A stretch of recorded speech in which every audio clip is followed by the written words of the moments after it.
Балам бактылуу болсун, жашоодо кыйналбай өтсүн деп балдарыга бүгүн оозуга сураганым тыгып, эмне каласа берип, балдарыбызды комфорт зонасына тыгып, балдарыбызга эң чоң жамандыкты аталар өзүбүз кылып коюп атабыз да. Өзүңүз атасыз, чоң ийгиликтерге жеттиңиз, байлыкка жеттиңиз. Эми балам жакшылыкта жашасын дегениңиз туура эмес. Балаңызды көбүрөөк кыйнаңыз. Балам бактылуу, ийгиликтүү болсун десеңиз, балдарыңызды кыйнаңыз. Майк Тайсондун бир сөзү бар. Баласы келип, ата мен сизге сыяктуу боксер боломун десе, сен канды көргөн жоксун, канды ичип өскөн жоксун дейт. Аны кандай түшүнөм ата десе, сен кыйынчылыкты көргөн жоксун. Ал жерде көчөдөгүлөр бокска кирет. Көчөдөгүлөр ал таш таста калган, муш таста калган, көчөдө калган, мусор ящикте калган, алар эч нерседен карабайт, алар канды ичте көргөн, сени жөн эле уруп, өлтүрүп жок кылып коет. Ошондуктан балам сен башка кесипти кылгын деп Тайсондун сөзү бар.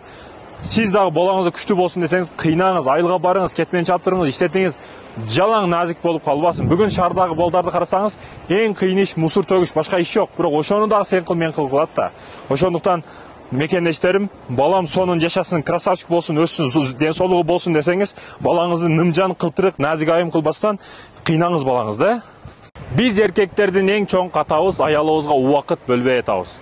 Убакыт бөлүш дегени телевизордун пультун кармап алып жанында отуруш эмес, телефонду чукуп отуруш эмес, үйдө болуп коюш эмес. Убакыт бөлүш дегени чындап аял менен болуш дегени.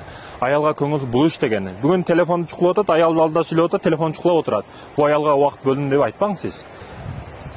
Доско кеткен убакыт, аялга кеткен убакыт эсептелинбей, суроо жооп болбойт, ошондуктан аялыңызга көбүрөөк убакыт бөлүңүз мекендешим. Кечкурун прогулка кылып келиңиз. Мындай эсептеп көрсөңүз, үйлөнгөнгө чейин көп убакытты бөлгөнсүз, үйлөнгөндөн кийин убакыт бөлбөй койдуңуз. Ошондуктан аялыңыздын тили ажаан, тили өтө катуу чыга баштады. Мындай табияттарга алып келиңиз, айтор, эс алдырганды билиңиз, убакыт бөлүңүз, урматтуу эркектер. Эркектер аз дегенде, болбоду дегенде 3 километр чуркаңыздар. Бул жай чуркаганыңызда 40 мүнөттөн ашыш керек, жарым сааттан жогору болуш керек да. Же 10 километр сөз түрдө бир күндө басыңыздар. Тестостерон норма болот, баары жок, ден соолугуңуз чың болот, 10 километр бассаңыз, 3 километр чуркап койсоңуз. Мындай табиятта азыр биз саат кана 4 саат болду, урматтуу мекендештерим, 4 сааттан бери пешком азыр тоо үстүгө чыгып кетип атабыз. 4 сааттан бери. Азыр дагы кошумча 3,5 сааттай басышыбыз керек дагы, примерно. Мындай күчтүү бут болуш үчүн күндө чуркашым керек мен. Шаардагы, айылдагы кайсыл жерде болбосун мен чуркашты никогда таштабайм, себеби мындай тоолорго чыгыш үчүн буттар өтө күчтүү болуш керек. Ошондуктан бутту кыйнаңыздар, өзгөчө эркектер. Мен көп болом, кызы алдыда чуркап кеткан болот, эркек жете албай аткан болот да. Мындай семирип кеткен эркек киши өзүнө караган эмес, спортсмен болушубуз керек. Спорт деген сөз алтта пресс, эки эмчек чоң болуп, женскийден да күчтүүрөөк чыгып туруш шарт деген эмес. Ошол ден соолук чың болуп, ар бир жерде баса турган, ар бир жерде чуркай турган болушубуз керек. Урматтуу мекендештерим, урматтуу эркектер, ден соолукка катуу кам көрүңүздөр. Мына арчаларды карасаңыздар, ушундай табияттарды көрө албай каласыздар. Эгерде ден соолугуңуз болбосо, адалдыкка аракет кыл. Алла харам кылган нерсе өтө тездик менен сага келиши мүмкүн, бирок өтө тездик менен сенен бересең эмес, миң нерсеңди кошуп, жулуп, сүйрүп, соруп алып кетип калышы дагы толук түрдө мүмкүн, алып кетет дагы. Мындай табияттарга чыгып, ойлонуп, байкап, аркаңды, алдыңды, андан кийин үстүңдү, астыңды, акыретиңди мындай отуруп бир статистика жүргүзөсүң да өзүң.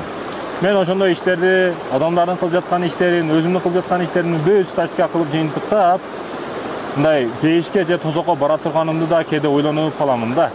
Көбүрөөк жакшылык кылышыбыз керек, Аллахтын рахматынан үмүтүбүздү үзбөшүбүз керек, арамдан этият болуп, адалга аракет кылышыбыз керек мекендештерим.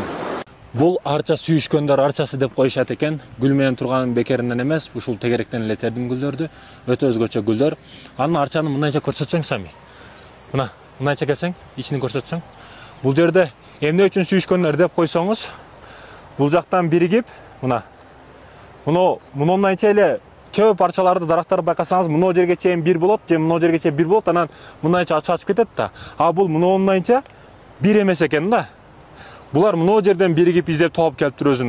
Мурда майтта көчөт болгон болсо, мына жерде көчөт болгон.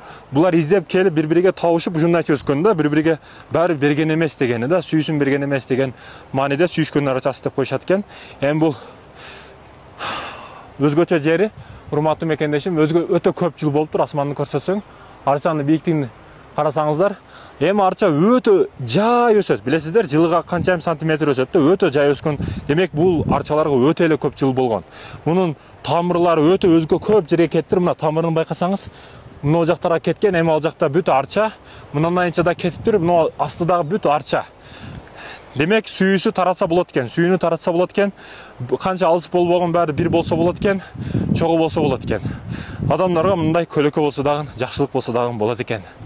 Урматтуу мекендештерим, бул тоонун өзгөчө гүлдөрү, өзгөчө мамлекеттен. Ийгиликке жетүүнүн 3 жолу, ийгиликке жетүүнүн 5 жолу, 7 жолу деп ар ким ар кандай нерселерди айтышы мүмкүн. Ийгиликке жетпей калыштын жолдору мен бүгүн айтамын. Биринчиден жалкоолук. Жалкоолук сенин душманың. Байкасаң, ошо жалкоолуктун кесепетине сен ушул нерсеге келип калдың да. Эртең кылам, бүрс күнү кылам, понедельник кылам, андан кийин кыламын деп, үйлөнсөм кыламын деп, ар нерсени айтып жүрүп, ошол нерсеге жетип калдың, ушул даражага келип калдың. Сен дароо жалкоолукту токтотушуң керек. Жалкоо болбошуң керек, урматтуу эркек. Жалкоолугуңду токтоткон учуруңда дароо алдыга жыла баштайсың, муну өзүң байкайсың. Экинчиден, билим албаштыгың. Англис тил болобу, орус тил болобу айырмасы жок. Эмне кесип болбосун ошого тийиштүү, өзүңдүн багытыңа тийиштүү илимди алышың керек. Илим албасаң болбойт. Үчүнчү маселе, сен нафсиңди көп кууп коюп атасың да. Кичине акча келип калса, кеттим кыздарга, кичине акча келип калса, жырны жеймин, уктаймын. Ушундай маселелер көп кылып коюп атканыңдын себебинен ийгиликке жетпей атасың. Нафсиңди тый, алдыга аракет кыл, Аллахым чоң-чоң ийгиликтерди берсин. Мектебибизде шит болот эле. Мындай шит, ошол жерде Манастын 7 осуяты деп, Манастын 1 осуяты табият менен таттуу мамиледе бол деп жазып койгон эле. Ошону эстеп калып азыр айтып коеюн дедим. Табият менен таттуу жылуу мамиледе бол дегени, табият менен сонун мамиледебиз деп туруп, келип, арчаны кыйып, үй салып ал деген маселе жок. Келип, адамдар эс алчу жерге өзүңдүн бомбаларыңды, оружияларыңды коюп кет деген маселе жок. Табият менен таттуу мамиледе бол. Табиятты сыйла, урматта. Табиятка көрсөткөн нерселер сөзсүз жооп өзүбүзгө эле келет. Себеби булдан барып аткан суулар, бул арчалар бүт бизге өпкө, суу барып жаткан суулардын өзүбүз ичебиз. Ошондуктан мусор кылба, булгаба, таза карма. Таптаза булак суусу, өтө муздак, градусу билбейм. Якутскийде барганга өтө суукту сезгенбиз, ошол учурдагы суук суудай да. Эми могу табиятты караң. Аллахтын можизасы. Ушундай жерден ушундай таза сууду чыгарып койгон Аллахка миң миллион шүгүрлөр болсун. Чексиз шүгүрлөр болсун. 100 жылдык арчалардын ичинде, 100 жылдык арчалардын көлөкөсүндө муздак сууду чыгарып койгон Кудайыма шүгүр. Биз ичип, жолубузду дальше улайбыз. Бисмилlah, кеттик.